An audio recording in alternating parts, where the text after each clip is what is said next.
Hi there, Chandra Easton here from Star Astrology Healing, Living in Light. I'm continuing on with the series of talks that I've been giving on 2020, the year of decision. And I'm using esoteric astrology and a bit of mundane astrology to help us remember or learn what are the various spiritual tests that are associated with the different signs of the zodiac. And so this teaching today is on the sign of Cancer, which governs the period 21st of June to the 20th of July. All right, so the sign of Cancer governs humanity as a whole, governs the human kingdom. It's one of the only signs that governs the human kingdom. Well, I suppose that and Aquarius. Aquarius governs the human kingdom in a more enlightened form, and the sign of Cancer governs the spiritual birthing of the human kingdom. With each of the signs of the zodiac, there are a couple of keynotes, and the keynote for the personal self or for the ego, that refers to how we use Cancer coming from the ego's perspective, is let revelation be the rule, and yet the crowd exists. This is something to contemplate. Interesting because it has the possibility or the hopes and the dreams of the revelations as the spiritual awakening, that is the promise of the sign of Cancer, but it also has that tendency to fall back to the lowest common denominator, the crowd. This is what happens, and this is the way we use Cancer. If we're an ordinary person and we're not looking for the spiritual path, we're not seeking to better ourselves, we're very content with ourselves and the world the way it is, and we've simply handed over our personal responsibility to others to make the decisions for us. However, for those who are approaching the spiritual path, getting closer to the spiritual path, maybe have standing at the door, the entrance to the spiritual path, or have some spiritual experience behind them, either from past lives or in this current life, then the keynote for Cancer is, I build a lighted temple and therein dwell. Yeah, so this is the same thread or the same teaching to do with revelation, and the instruction here with the keynote is to build a lighted temple. This is within the body, a temple for the soul, to dedicate the body as the vehicle for the soul of spirit, and then dwell within that light. So that's the way forward. Now, traditionally, Cancer, which is one of the cardinal signs, one of the motivating active signs, dynamic signs, is governed by the moon. And what the moon does is that, well, we know that it affects tides, it also affects our emotions, it affects us through mass consciousness. Mass consciousness comes to us in a variety of ways these days, through the internet, through so many forms of media, television, radio, all the various ways that we are impacted by mass consciousness. So the moon governs Cancer in its lowest vibration for ordinary humanity. And when the moon is governing, then the form life, that's the physical body, all the physical and the astral bodies, they dominate, and we're content with that. Yeah? Governs the group, governs the crowd. Interesting, in the middle of this time of pandemic, when there's been quite a lot of talk about the herd immunity, the moon governs herd immunity. But it's the personal self. Now, as we progress a little bit, or strive to progress towards greater self-insight, being better people, treating others the way we would like to be treated, then eventually the moon gives way with its rulership. And the moon is said to veil Vulcan for those who are aspiring to the spiritual path, or Vulcan. It veils Uranus for those who have arrived upon or are working to build greater soul light upon the spiritual path. And it also is veiled by the planet Neptune in its highest octave, that would take us away from the masses and deeper within the heart of consciousness and the heart of light. Yeah, so the moon is of all the planets in esoteric astrology, the moon is the one that most strongly takes us back to safety, takes us back to the ego, takes us back to the old territory, to the herd, to the crowd. It's a point where we can all, if we're not careful, regress. Yeah. And then the soul is the aspect of ourselves that is seeking to move in the opposite direction, towards awakening, towards healing, towards beyond the individual to the group. Yeah? So it's got a great deal to do with regression, has a great deal to do with the ego and places of safety, but equally it has a great amount to do with birth and the birthing of higher consciousness. We know in a physical birth that it's not just the woman, the pregnant mother, and her body that are involved in birth, that the child in the womb is as active, if not more active, in the process of birthing. And the same can be said for the soul. So what's happening at the moment in this Follow It is that our humanity's collective soul is actively striving to birth into greater consciousness and greater light. And just as at a physical birth there will be the baby in the womb waiting to be born, there's the mother and there are the midwives. So in the spiritual realm there's the awaiting soul, there's the mother in us, the part of us that is striving to be the best that we can be, and then there are the holy ones, the holy mothers, who are there to assist us in this process. Yes. Now the sign of Cancer is very interesting because it stands at, it is known as one of the great gates of the sun. And this is because it's connected to the solstices. So, and this is on the 21st of June and the 21st of December. So here in the southern hemisphere, we're approaching the winter solstice at the moment, whilst in the northern hemisphere they're approaching the summer solstice. Yes, very interesting. I don't know what the different experiences would be if you lived your life in one hemisphere or another. An area of research, no doubt. But for our purposes, when we are moving through June, irrespective of what season we're in, when we cross the threshold of the 21st of June, then we cross the threshold of the Great Gate of Cancer. Yeah? The Great Gate of Cancer. And this is the gate that takes us into incarnation and takes us into form life. And it's a first step of emerging consciousness and emerging awakening. And sometimes called, I think by the Egyptians, it was called the gateway of the souls. And as I mentioned, humanity are pregnant at the moment. We are pregnant with soul consciousness. Our kingdom, the entire human kingdom, is seeking to give birth to greater consciousness, to enter not only through the human experience, but to move above the physical, the emotional, the mental, towards the realms of soul and spirit. The other great gate of the sun, 6 months away, on the 21st of December, is the gate of Capricorn. And when I say gate, I'm talking about 0 degrees. The zodiac is made up of 360 degrees, divided into 12 signs, each sign having 30 degrees. So 0 degrees Cancer is the very beginning of the 4th sign of the zodiac. That's the first great gate. And it stands directly opposite the 10th great gate, that is the gate of Capricorn, at 0 degrees into the 10th sign of the zodiac.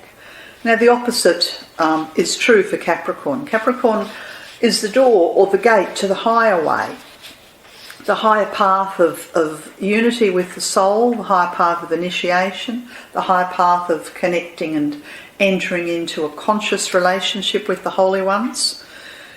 It's the gate that takes us into the group connection, into the heart, into the universal connection, sometimes known as the gate of the gods. So there we have the two gates, the gate of the souls entering into birth and the gate of the gods. It's a very, very interesting period, 2020, and exactly on the winter solstice here in the southern hemisphere on the 21st of June, we have a solar eclipse, a very momentous solar eclipse. And I won't speak about it here, I'll just direct you to the teaching on that called, what's it called? Call from the Mountains, yes. And the reason I've called it that is because this solar eclipse occurs in the mountainous region between India and Nepal and Tibet and China. So I'll leave you to look that up and enter into that teaching, which will help you understand not only 2020 but the next couple of years as well. So going back to the sign of Cancer, if you look at the glyph of the sign of Cancer, you could imagine it's many things. It looks a bit shell-like. It looks a bit like the embryo in the womb.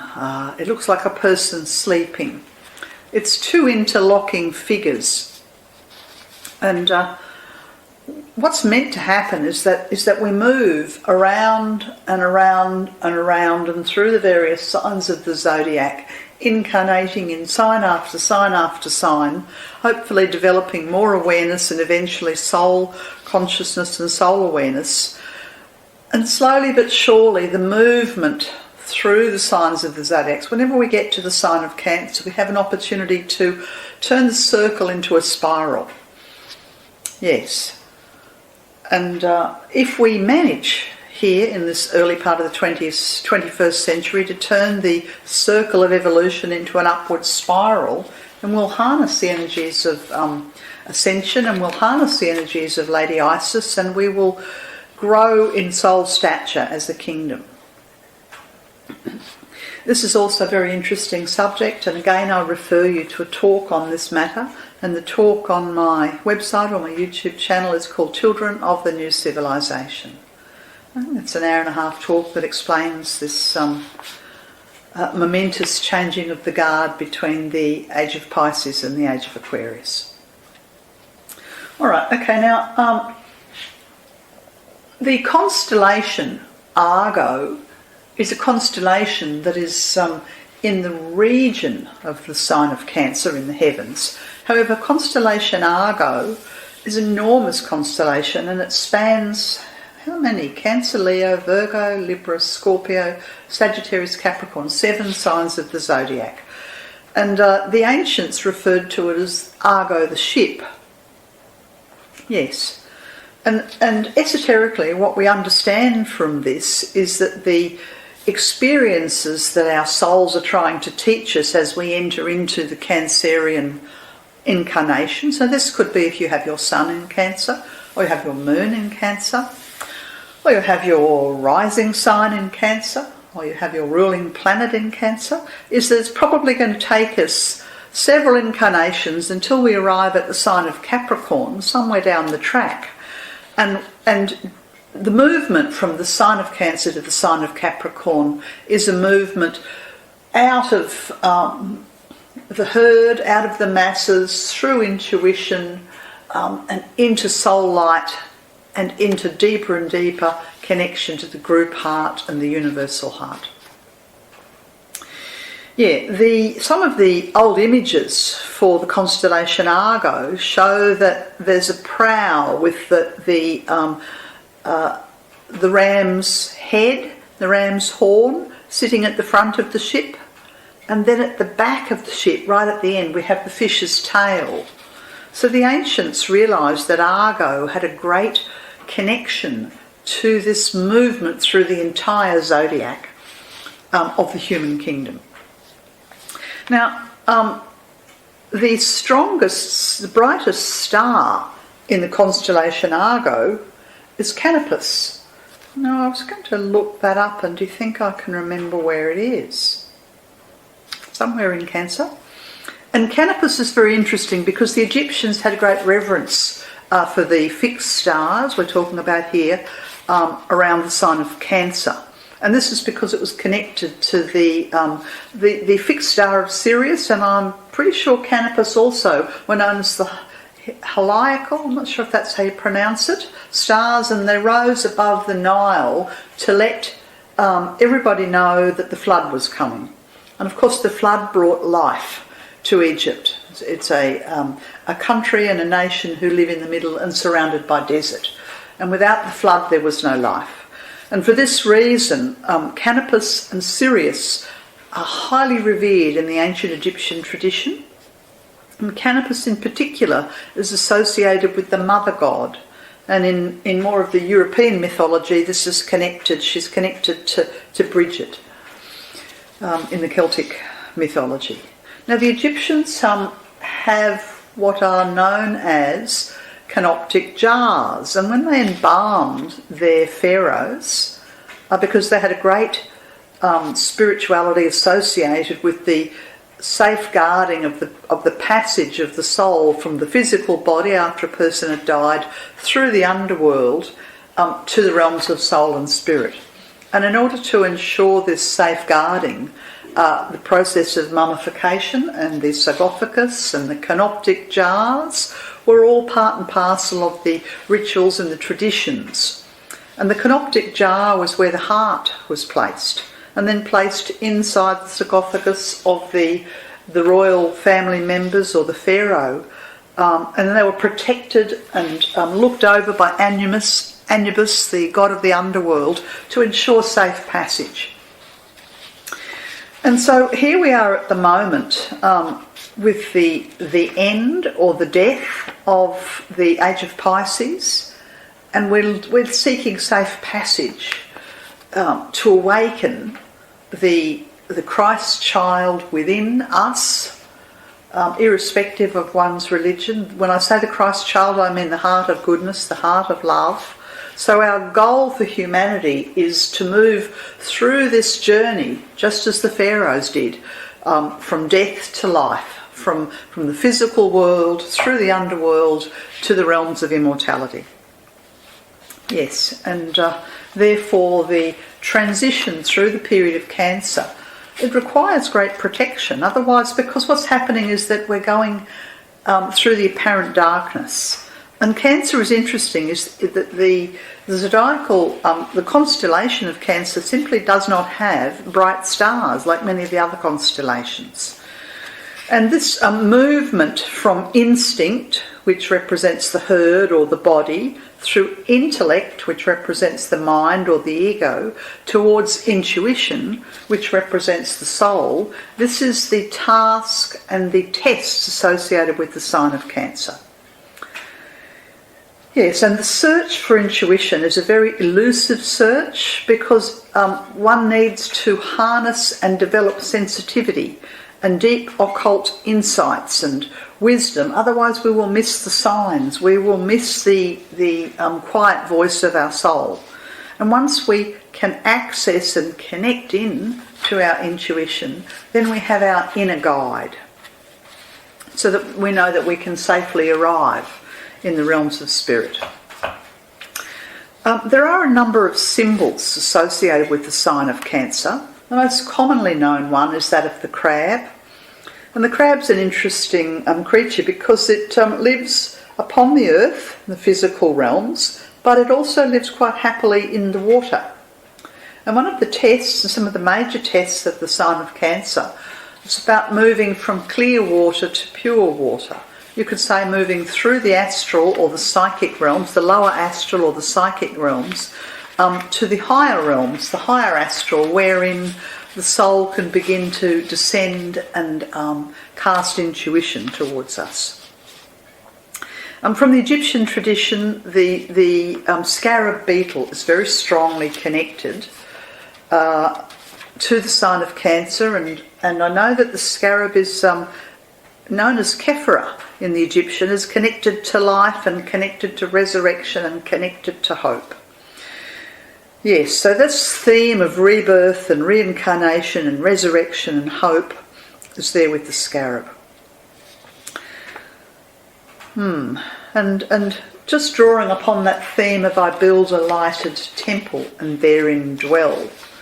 From the esoteric perspective, the purpose of life on earth is to purify our personality, to lift above our physical bodies and the desires of those, to harness and access and purify the mind, and to reach to the realms of soul and spirit, and therefore develop intuition.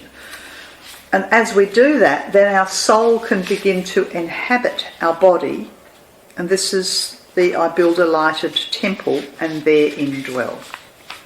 I think there's a lot of biblical, there are certainly some biblical connections to the sign of Cancer, and one of them is Lord Jesus speaking about himself as a shepherd, guiding his flock of sheep.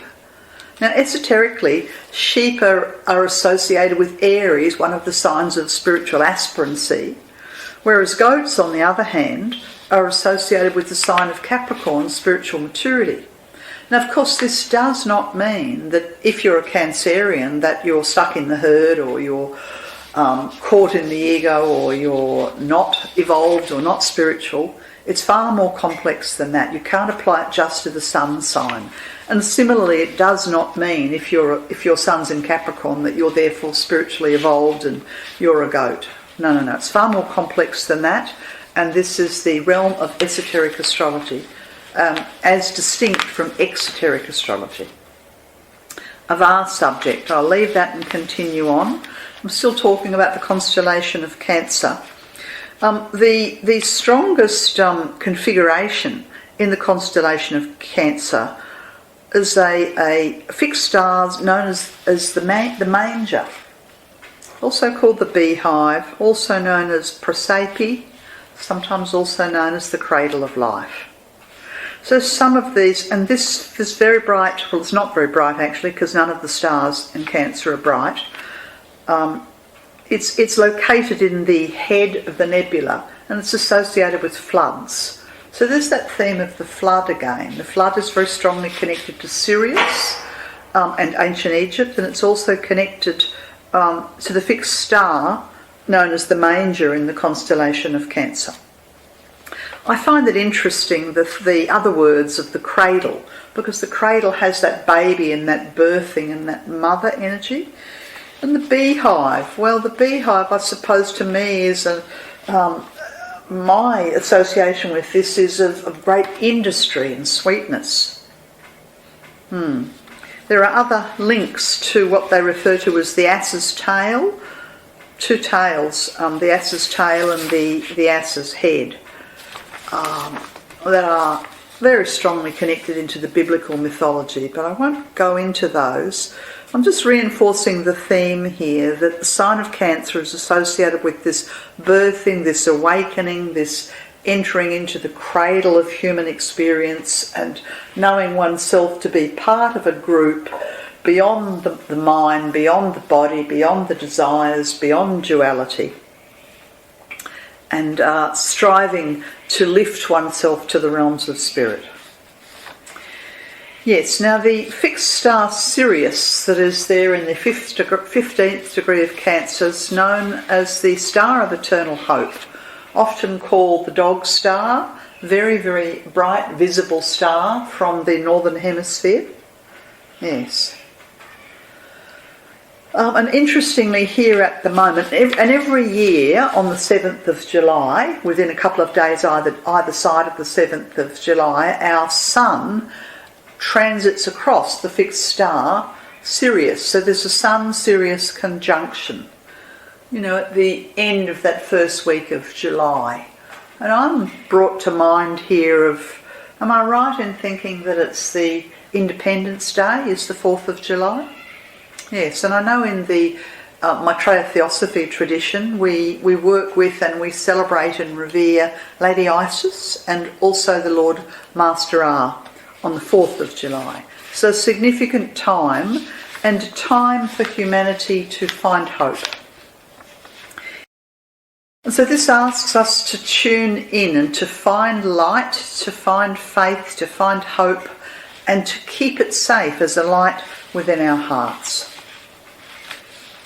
Okay, what I might do now is move to explore the myth of Hercules, and I've been talking about the myths of Hercules in this series of talks, and Hercules is from the ancient tradition the spiritual aspirant who's been given 12 tasks, and each task helps him grow in spiritual stature. And you could say that we are all facing the various tasks associated with the different signs of the zodiac because of the momentous times that we're living in as we enter more deeply into the great change. So the myth or the labour or the task that Hercules has in the sign of Cancer is the capture of the doe of Hind. Okay, now the presiding one, think of the presiding one as the teacher who gives Hercules the instructions, what the task's about, provides a test which evokes a wise choice. And the presiding one sends him to labour in a field where he must decide which voice of all the many voices will arouse the obedience of his heart. Okay, so a bit along the same theme as the Gemini labour where there was intuition, but instead where there was the need for discrimination, but here it's the developing of intuition. So the test is one of apparent great simplicity. The presiding one points out to Hercules that there's a doe, a young deer with golden horns, known as the golden hind, grazing in a field on a far hill. And Hercules is instructed that he needs to capture this golden deer, the hind. Seems like a simple enough test. And the test is geared towards assisting in the awakening of the inner life. And inherent in the test is the need to learn to choose and to decide which part of one's identity one follows. Do we follow our instinct? That's the body. Do we follow our intellect? That's the mind. Or do we listen and try and find the intuition? That's the voice of the soul. Remembering that in the previous 4 signs, the test in Aries was Hercules had a test all to do with his mind. And the test in Taurus was to do with desire. The test in Gemini was to do with resolving duality within him, and the test within him or her. And the test within Cancer is about moving out of the mass consciousness, out of the herd, out of the crowd, and towards the group, and finding inner wisdom, intuition. Yes, so there are 3 distinct stages, and therefore you would say that humanity, or those members of humanity who are striving to grow, to be better people, to create a better world, are moving through one or other of these 3 stages. The stage of moving beyond instinct, the stage of moving beyond intellect, or the stage of developing or recognising intuition. Okay, so in this myth, the doe, who's been pointed out, the beautiful deer with the golden horns, she represents the intuition, the still quiet voice within. And the word hind means to seize. Yes, so to seize gives you the idea that it's not going to be all that easy. You're going to have to be quick. And it's going to be difficult and elusive to grasp intuition. Now, the doe is also sacred to the Greek goddess of the moon, known as Artemis. Yes. And through the course of this labour, as Hercules sets out to find the doe, then he's setting out to find the higher realms and the higher worlds, not the physical world, not the world of desire, not the world of the mind, not the world of the psychic or the astral, but the higher realms of light. And in so doing has to develop inner senses, heightened awareness, and open up to intuitions and inspirations that are internal, not external. Yes, it's got to move beyond those 3 worlds of matter. Now, initially he encounters Artemis, this goddess of the moon. And Artemis represents and she's symbolic for the world of form, the world of instinct. She's symbolic for the herd, for the group, for the crowd. Eh? But he doesn't just encounter Artemis, he also encounters Diana. Now Diana is known as the huntress. Yeah? And she is the sun's king. The sun king is Apollo in the Greek tradition, although the sun king has many names in many traditions. Maitreya in the Theosophical tradition. So Diana is the daughter of the sun king, and she represents the intellect. Yeah. And then the third being, because we have two goddesses so far, Artemis representing instinct or the physical world, Diana representing intellect or the mental world, and then we have Apollo, the sun king, representative of our soul, representative of the spiritual realms. And so these three are encountered at various stages during the myth, during the labour.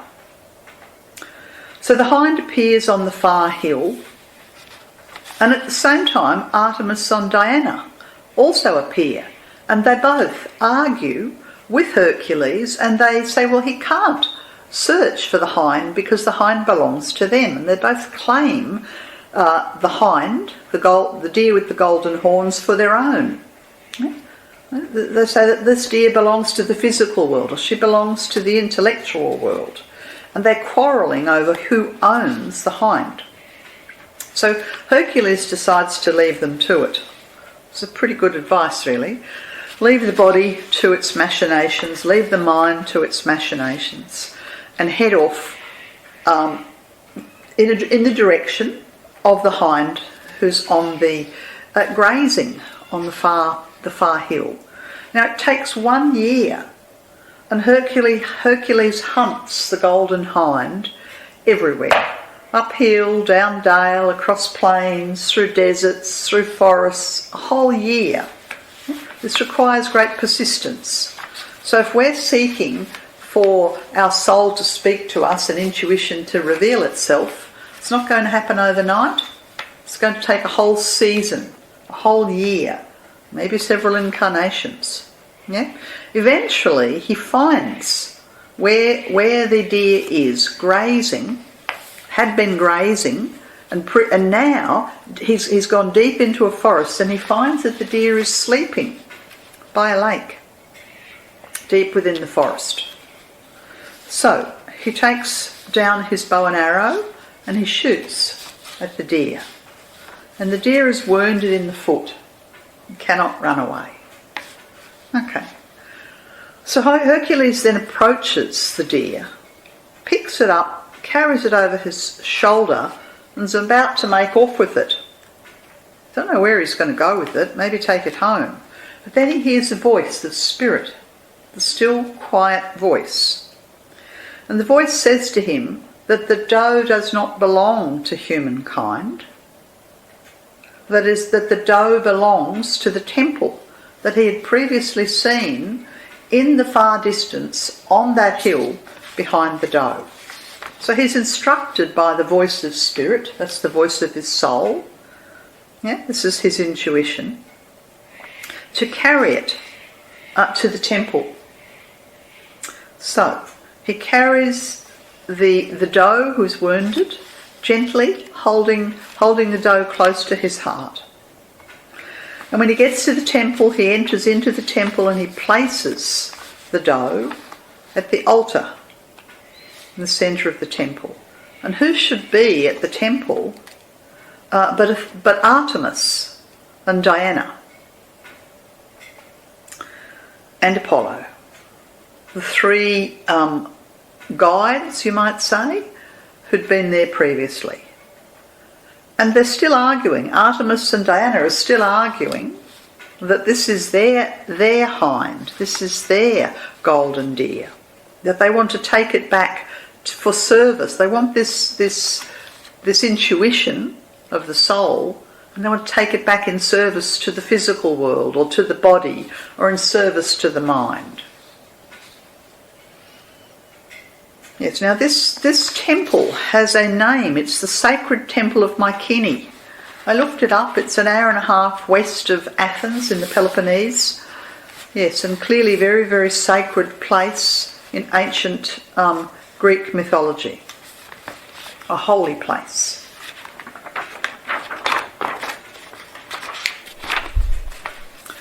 So just to recap, we're going to spend at least a year, maybe several incarnations, searching for our intuition.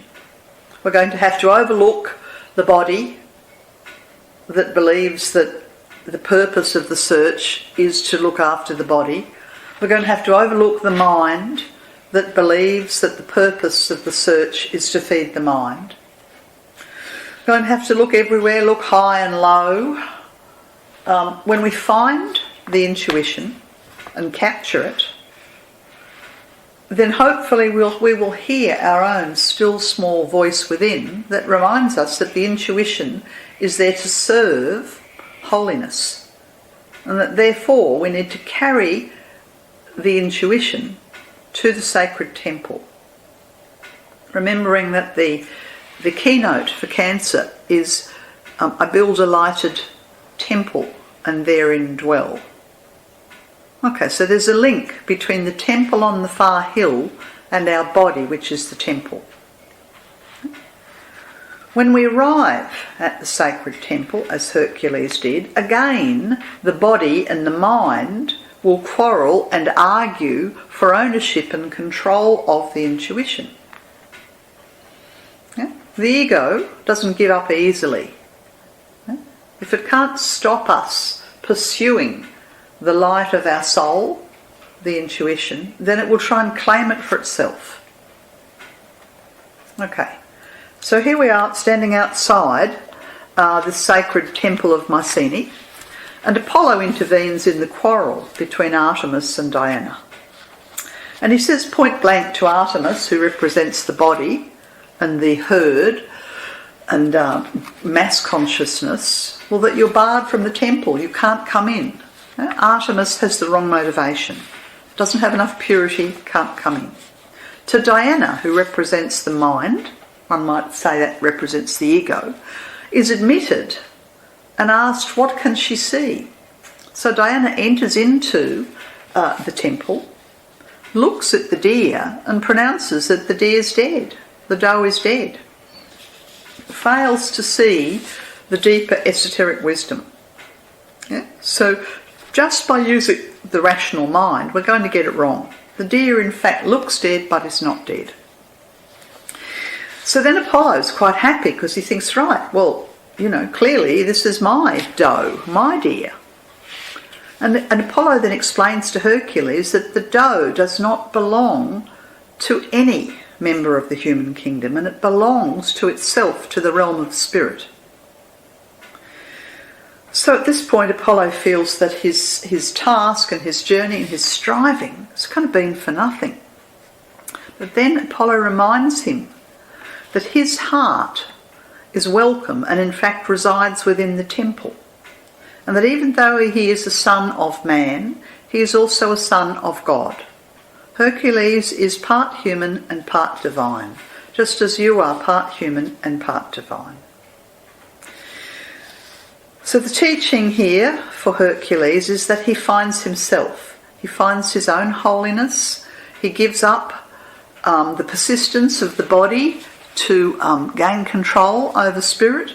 He gives up the persistence of the mind to gain control over spirit.